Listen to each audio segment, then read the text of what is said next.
Operación pijama de corazón, zapatillas violeta, bata de lunares. Vino mirar, pois sí que andaba confiado.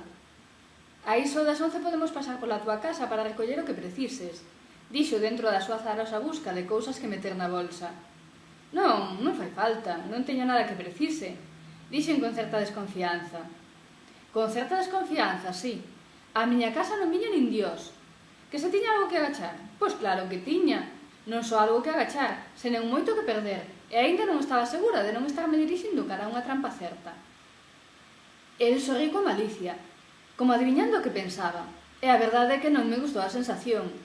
Estiven por contarlle o do tecido dos uniformes a ver se conseguía que sentise a mesma incomodidade que a min, pero se me dicía que xa o sabía e que a el tamén lle pasaba, ia ser peor.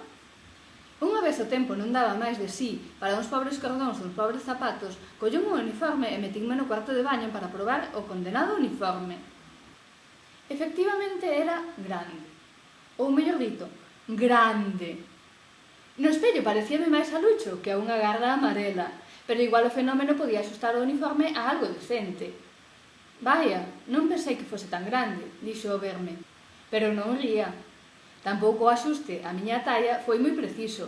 Pensei que ia tirar de costureiro e poñerse a coser, ou que o tal uniforme se autoaxustaba ao primer algún botón, e non. Colleu unhas tesouras e cortou as perneiras á altura do chan. Cortou as mangas á altura do pulso e coa cabeza non fixo nada, porque a verdade pouco se podía facer. Tomou distancia e miroume sen convencemento. Nin me molestei en ir mirar ao espello. Estaría máis ou menos igual que antes, pero cas mangas e as perneiras máis curtas. Sigues pensando que é a mellor opción? Preguntei. Moita pinta de garda non tes. Non sei, igual se pos moita roupa debaixo para enchelo, xuseriu. Claro, e cando as 12 da mañán haxa 30 grados, morro e xa vos aforro o traballo, escupín. E que queres que lle faga? O material este estira, pero non encolle, dixo sen ofenderse. Trae unha grapadora que algo se poderá facer, ordeei. Miroume con incredulidade. Saíu da habitación, eu fun detrás. Rebuscou nunha alacena que tiña na entrada e sacou unha grapadora. Douma. Fun ao cuarto de baño e puxenme a recortar e grapar. Cando rematei, ele dormía na súa cama. Ao carón da porta, a bolsa que estaba enchendo.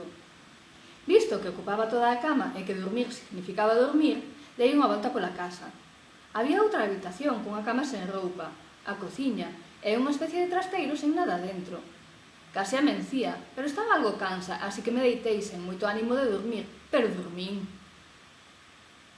Pois o paquete está aberto, dixo Clara. Non há, muller. Non ves que está como o deixaches, observou Priscila. Que non, que o deixei ali, sinalou Clara cara a esquina da pedra da cociña. Igual é que o abriu, non lle gustou, e volviu non envolver para que non se notase, e facer como que non era para ela, porque claro, pixama xa ten, dixo Úrsula. Clara respirou tratando de non enfadarse. Igual é que non aguantabas ata que o abrise ela e foche despabilada a xoubar, insinuou Clara. Bueno, tranquilidade, mellor esperamos a que veña antes de facer tantos cálculos, dixo Priscila. Sí, iso, seguro que nin foi ela nin nada, onte mandou o noso sinal de alarma, igual nin lle dou tempo a velo, a ver se foi un dos intrusos, dixo Xuño con misterio. Miraron-as sorprendidas. Era unha posibilidade. Sobrevoulles a mesma idea de trampa que me viñera a min no seu momento. Tócalle aí a ver se notas algo, pediu Priscila. Clara mirou o paquete con cara de pena. Botoulle a man ao lazo. Non, é igual, esperamos un pouco, dixo sen convencemento. Que pasaría onte?